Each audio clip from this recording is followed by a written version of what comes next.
I'm a linguist, and if you don't know, linguistics is pretty gay. How many people have taken a linguistics class here?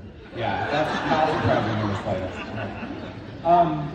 slightest. There's nothing really inherent about the scientific study of language that should make it such an attractor to the queer community, but in practice it does. We have a lot of people from the queer community. I feel, I haven't been able to find statistics on it, but I think that the queer community is overrepresented in linguistics, in general, relative to the general population and to the rest of academia. So that's pretty cool. I think it's pretty fair to call linguistics the gay science. Now, I have a theory about why this is. For many of us growing up, our sexuality or our gender expression set us apart from our peers. It made us different, and we were conscious about the fact that something was different about us. And even for those of us lucky enough to grow up in a very supportive environment, that can be a real cause for anxiety, right? And many members of our community have been understandably afraid to present that side of themselves to the world, or to their entire world. And that causes us to be hyper aware of how we present ourselves. And of course, one of the most salient ways that we construct our identities for others is through how we talk. As a result, many of us from a very early age were acutely aware of the social connotations of different ways of speaking. Many of us have a straight voice that we shift into in situations where we don't want to highlight our queer identities, when we want to pass as straight or cisgender. And in linguistics, we have a term for this. This is called style shifting, or sometimes code switching, if you want to use the term loosely. So my theory is that, and it would be so hard to prove this with data. I would love to do a study on this. But, my theory is that the necessity of style shifting has made us, as a community on the whole, more linguistically aware than a lot of other people.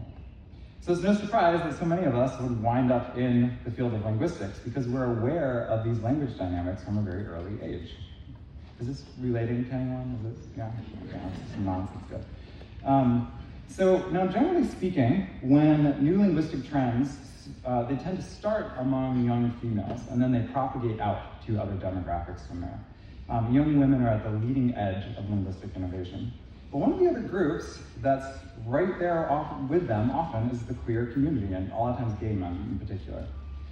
We pick up on the linguistic strategies that are socially successful. We are a very socially successful group. We are very socially tuned in. And this is one of the reasons that many people think that gay men in particular sound feminine, that's talked about, is because we're right there among these leading trends that are oftentimes associated with young females. Now, I don't want to oversimplify this. The whole issue of gay voice is very complex, and I'm just not even sure how we define it, and there's no one way of speaking that makes someone sound gay. It varies from community to community and whatnot. But nonetheless, this does seem to be a contributing factor to that.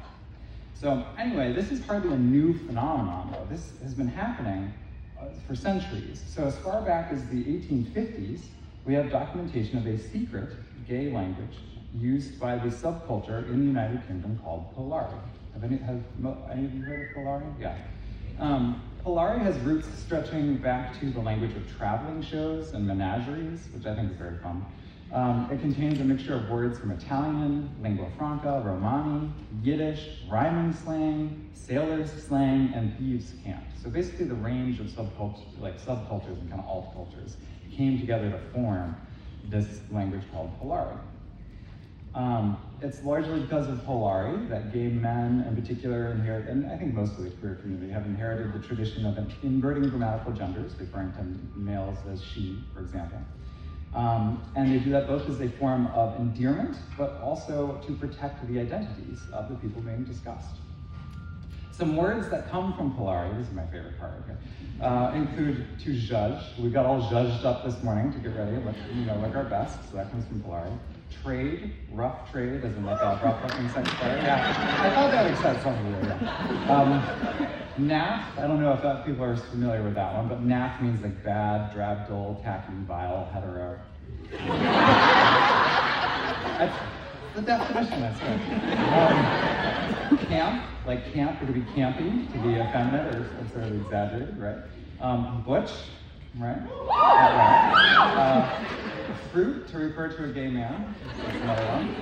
Hooper, that's kind of an older term, that means a dancer. So, to ogle, to look at someone admiringly, right? And drag. I think we talked, yeah, so drag comes from Polari as well. So Polari gives us a pretty rich history, and it reminds us that queer history is full of brilliance under pressure. People building a life in the margins with nothing but wit, nerve, good humor, and each other. And the queer community has been using language as a tool for cautiously navigating our place in society, as well as gleefully celebrating our wonderful community for centuries. And nowadays, Polari is severely endangered. And that's sad for me as a linguist, but on the whole, maybe a really great sign for our community. The words which do survive have seen broad uptake by the broader community. Most people don't even realize that they're borrowing words from queer subculture, which is kind of cool. And it's a testament to the degree that queer culture has become not just accepted, but sometimes even valorized. Words which a decade ago were unique to the lexicon of the queer community are now common parlance. I never would have expected to see the word twink thrown around on TikTok a decade ago. It's a useful word, I guess? I don't know. So today there's less of a need for secret argos and style shifting. Our linguistic prowess as a community has shifted from being a once imperative defense mechanism to being a robust strength that helps us thrive in a social world. And many of us are fortunate enough to go through this shift even in the course of our individual lives. When we were young, we had to be circumspect in how we use our language just to get through the day. But as we age and we come to accept ourselves and get acceptance from others, and maybe even society at large, we no longer feel the need to have to accommodate the linguistic preferences of others. We can kind of flout those conventions. I don't want the lesson here to be that we don't need queer language anymore.